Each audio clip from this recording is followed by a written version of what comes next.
don't have to buy fresh truffle oil or organic everything to eat healthy.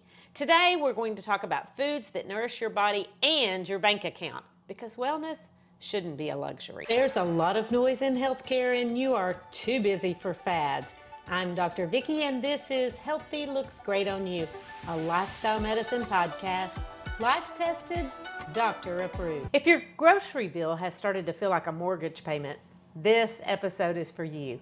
Today we're talking about how to eat healthy without overspending, because wellness should never be reserved for people who have private chefs. You can fill your cart on a real-world budget with smart, delicious choices that you love and that love your body back. Now, I had actually planned to do an episode about what to stock in your pantry to make healthy eating easier. And I even have a free guide on my website, healthylooksgreatonyou.com, and it includes both pantry and freezer staples to help you pull together a quick, healthy meal for your family. When you download it, I'll send you a few of my favorite recipes, and some are easy and some are a little fancier and some are very budget friendly. But with all the focus right now on the overwhelming need of food pantries, I wanted to pivot, because the word pantry just feels a little different lately, doesn't it? So instead, let's make a case for budget-friendly nutrition, how to eat well, spend less, and still enjoy every single bite. Healthy eating doesn't mean you have to buy expensive superfoods or eat organic everything. It's really more about consistency, choosing foods that nourish your body day after day after day. And here's the kicker. Some of the most nutritious foods in the world are actually the cheapest. Beans, oats, frozen vegetables, and sweet potatoes are the unsung heroes of the grocery store. And they don't come in fancy packages, but they deliver serious nutritional bang for your buck. Fiber for your gut, protein for your muscles, and antioxidants for every cell in your body. Let's start with the most valuable player, the bean.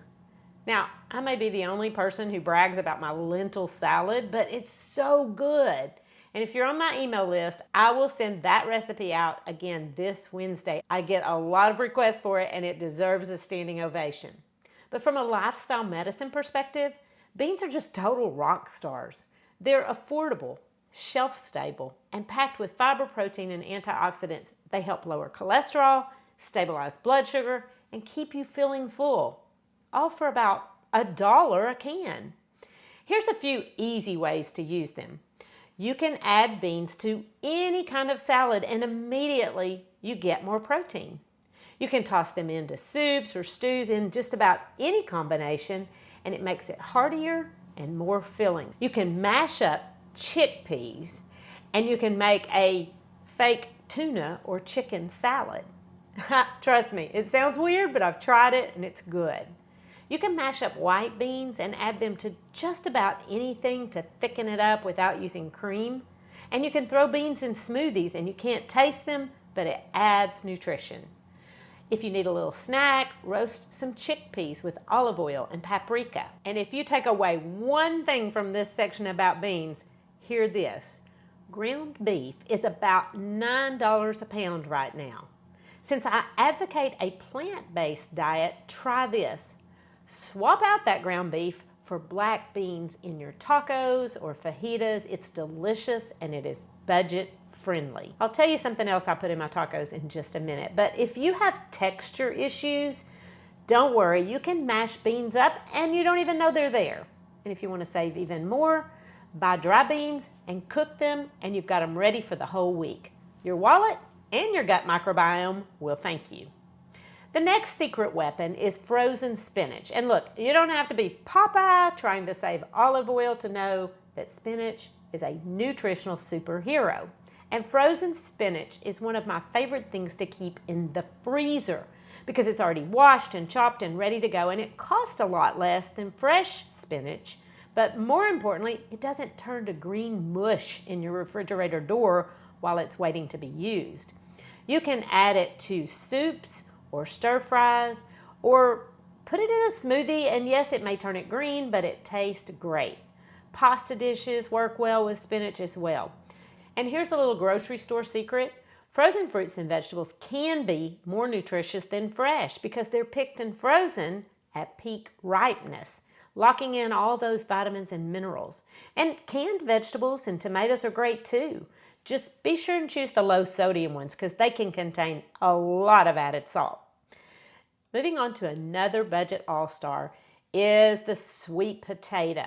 And the darker the color of any fruit and vegetable, usually the more nutrition it has. Sweet potatoes are loaded with beta-carotene, fiber, potassium, and complex carbohydrates that keep you feeling full. In Okinawa, Japan, which is one of the world's blue zones, purple sweet potatoes are their staple.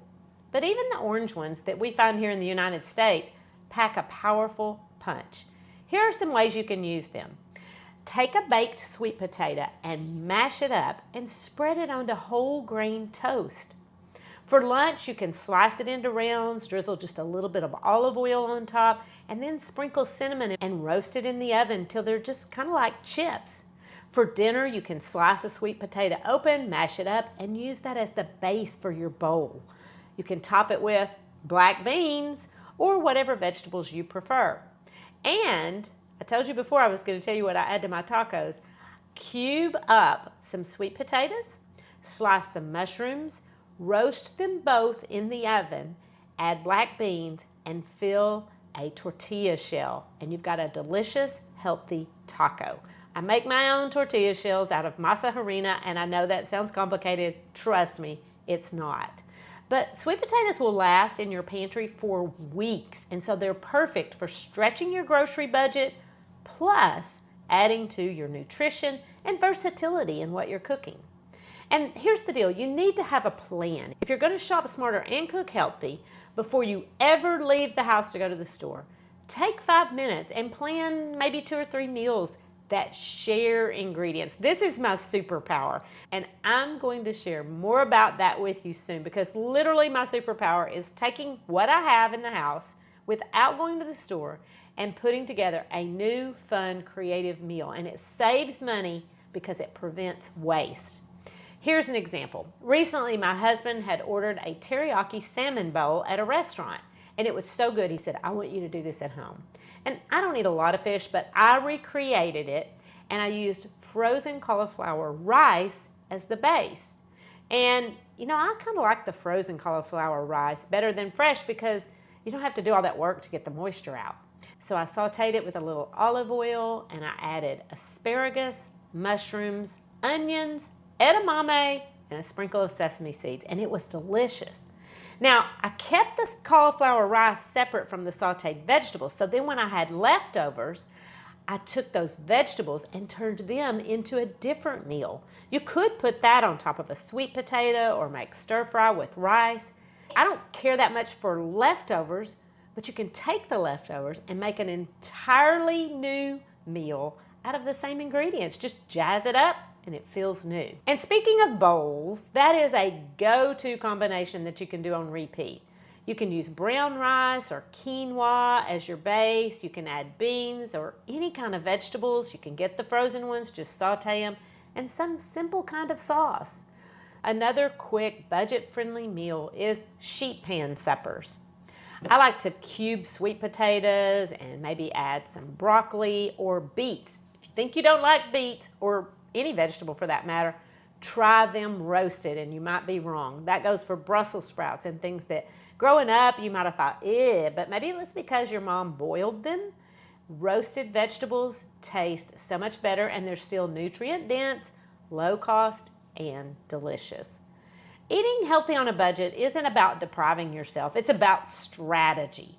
Some of the world's longest living people eat humbly with affordable meals like beans and grains and vegetables with a little olive oil. So next time you're in the grocery store aisle, smile at that can of beans, grab that bag of frozen spinach. They are your partners in feeling great. Proof that smart choices, not expensive ones, make the biggest impact. Because healthy eating doesn't have to be expensive or complicated or exclusive. I hope you've enjoyed me sharing a little bit about what I do in the kitchen.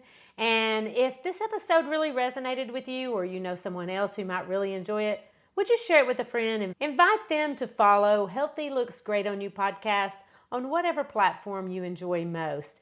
And make sure you're on my email list so that you get those recipes when I share them. And stay tuned because we're going to talk a lot more about how what you keep in your pantry affects your overall health. So go to healthylooksgreatonyou.com and sign up. Healthy eating does not have to be expensive. You just need variety and a little creativity to stay healthy. And healthy looks great on you. The information contained in this podcast is for educational purposes only and is not considered to be a substitute for medical advice. You should continue to follow up with your physician or healthcare provider and take medication as prescribed.